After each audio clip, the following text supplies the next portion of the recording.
বাংলাদেশের প্রান্তিক জনপদ থেকে শুরু করে পৃথিবীর বিভিন্ন প্রান্তে ঠিক এই মুহূর্তে কি ঘটছে তা নিয়ে আয়োজন এখন চারদিক। পুরো আয়োজনে আপনাদের সঙ্গে আছি মুজাহিদ শুভ। দেশের পুরনো 4টি বিভাগকে 4টি প্রদেশ করা, নয়াদিল্লির মতো রাজধানী ও আশপাশের উপশহর নিয়ে মহানগর সরকার প্রতিষ্ঠা সহ 2 শতাধিক সুপারিশ প্রধান উপদেষ্টার কাছে জমা দিয়েছে জনপ্রশাসন সংস্কার কমিশন। এছাড়া উপসচিব পদে প্রশাসন ক্যাডারের সাথে অন্যান্য ক্যাডার ও নন ক্যাডারের ভারসাম্য আনতেও প্রস্তাব করা হয়েছে। এদিকে বিচার বিভাগকে পুরো স্বাধীন করা, দেশের সব বিভাগে হাইকোর্টের স্থায়ী বেঞ্চ স্থাপন সহ 86টি প্রস্তাব দিয়েছে বিচার বিভাগ সংস্কার কমিশন। রাষ্ট্রীয় অতিথি ভবন যমুনায় জনপ্রশাসন সংস্কার কমিশনের প্রধান সাবেক তত্ত্বাবধায়ক সরকারের উপদেষ্টা আব্দুল মুঈদ চৌধুরী এবং বিচার বিভাগ সংস্কার কমিশনের প্রধান সাবেক বিচারপতি শাহ আবু নাঈম মমিনুর রহমান তাদের প্রতিবেদন হস্তান্তর করেন। উপস্থিত ছিলেন সংস্কার কমিশনের অন্যান্য সদস্যরা। অন্তর্বর্তী সরকার দায়িত্ব নেয়ার 1 মাস পর রাষ্ট্র সংস্কারের লক্ষ্যে এই 6টি কমিশন গঠন করেন উপদেষ্টা অধ্যাপক মোহাম্মদ ইউনুস। এর আগে গত 15 জানুয়ারি নির্বাচন কমিশন, দুর্নীতি দমন কমিশন, পুলিশ এবং সংবিধান সংস্কারে গঠিত কমিশন প্রধান উপদেষ্টার কাছে প্রতিবেদন জমা দেয়।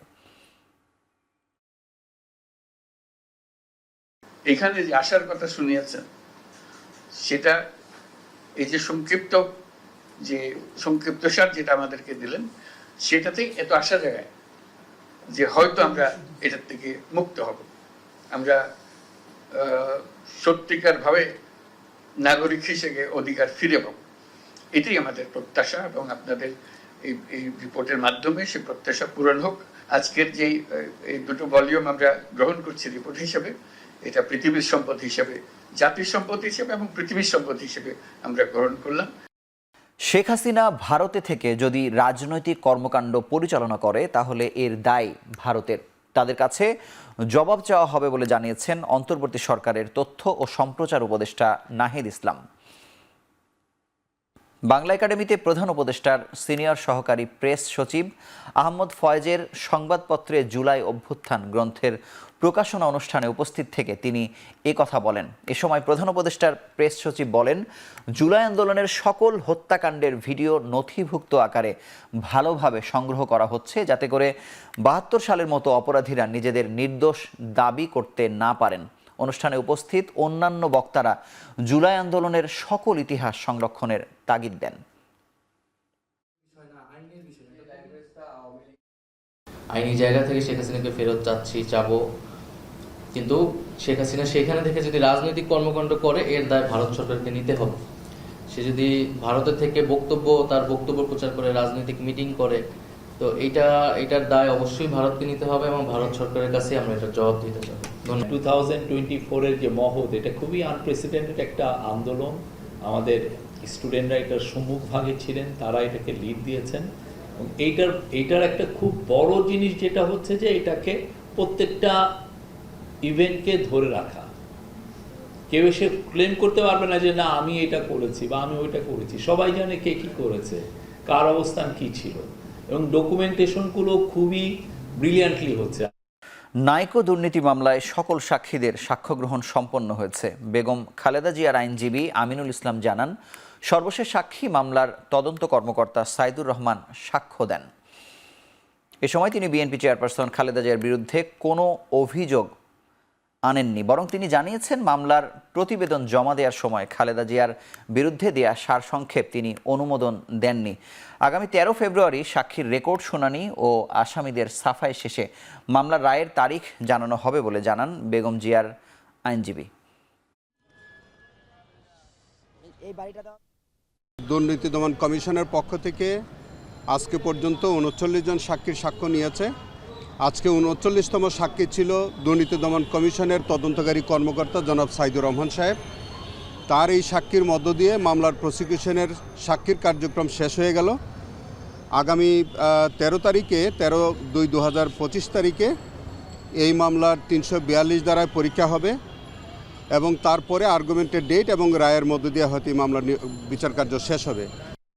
রমজান মাসকে লোডশেডিং মুক্ত রাখতে সরকার সব ব্যবস্থা নেবে বলে জানিয়েছেন বিদ্যুৎ ও জ্বালানি উপদেষ্টা মোহাম্মদ ফাউজুল কবির খান। তবে চাহিদার বিপরীতে কম জ্বালানি সরবরাহে গ্রীষ্মকালে কিছুটা লোডশেডিং হতে পারে।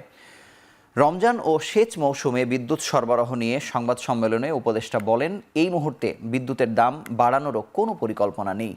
লোডশেডিং প্রসঙ্গে বলেন, বিদ্যুৎ উৎপাদনে পর্যাপ্ত জ্বালানি কিনতে অর্থ ও পরিকল্পনা বিভাগের সঙ্গে আলোচনা হয়েছে। রমজানের চাহিদা 15,000 মেগাওয়াটের মধ্যে থাকবে। এ সময় লোডশেডিং না করার সর্বোচ্চ চেষ্টা করা হবে। তবে গ্রীষ্ম ও সেচে মৌসুমে চাহিদা বেড়ে 1,800 মেগাওয়াটে দাঁড়াবে। তখন 700 থেকে 1,400 মেগাওয়াট লোডশেডিং হতে পারে। তবে বাসাবাড়ি ও অফিস আদালতে শীতাতপ নিয়ন্ত্রিত যন্ত্র পরিমিত মাত্রায় চালানো গেলে সেই চাপ অনেকটাই কমবে বলে আশা প্রকাশ করেন উপদেষ্টা।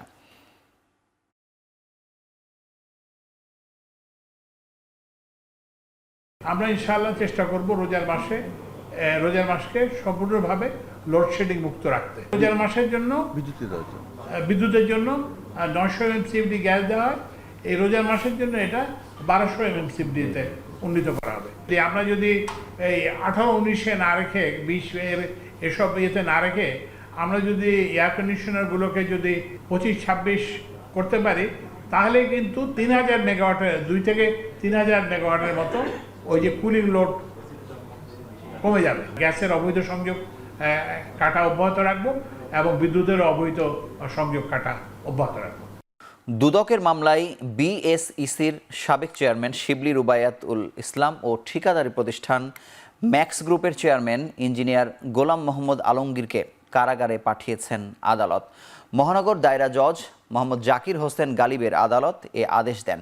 একই সঙ্গে রিমান্ড শুনানির জন্য আগামীকাল বৃহস্পতিবার দিন ধার্য করা হয়েছে। তাদের আলাদা 2 মামলায় গ্রেপ্তার দেখিয়ে আদালতে হাজির করে আলাদা 2টি মামলায় তাদের 10 দিন করে রিমান্ড চেয়ে আবেদন করা হয়। তবে আদালত এ বিষয়ে আগামীকাল বৃহস্পতিবার শুনানি হবে বলে জানান। একই সঙ্গে তাদের কারাগারে পাঠানোর আদেশ দেয়া হয়।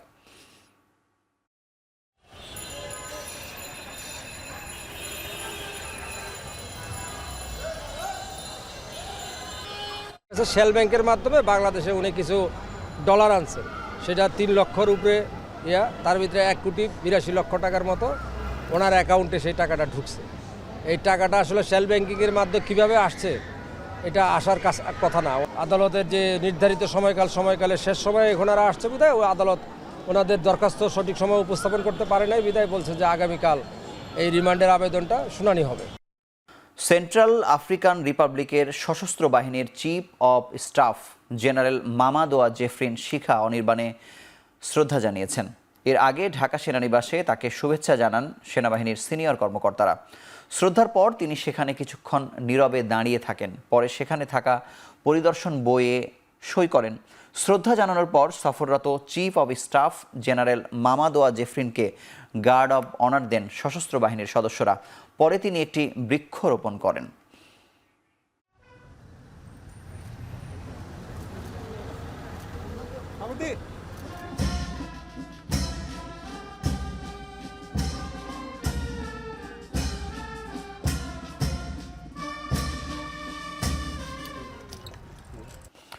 ৮৮ বছর বয়সে লিসবনে শেষ নিঃশ্বাস ত্যাগ করেছেন ইসমাইলিদের ধর্মীয় নেতা আগা খান।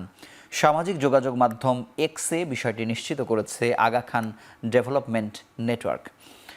ইমাম ইসমাইল ইবনে জাফরের ৪৯তম বংশধর ছিলেন তিনি। শিয়া মুসলিমদের দ্বিতীয় বৃহত্তম গোষ্ঠী হিসেবে পরিচিত ইসমাইলি, যারা নিজেদের মহানবীর সরাসরি বংশধর হিসেবে দাবি করেন। বিশ্বজুড়ে ইমাম জাফরের অনুসারীর সংখ্যা ১.৫ কোটি। ধারণা করা হয় আগা খানের সম্পদের পরিমাণ প্রায় $১,৩০০ কোটি, যার বেশিরভাগই উত্তরাধিকার সূত্রে পেয়েছেন তিনি। পর্যটন, আবাসন ও রেসের ঘোড়ার ব্রিডিংয়ের ব্যবসার মাধ্যমেও পরিচিত কুরআন আগা খান।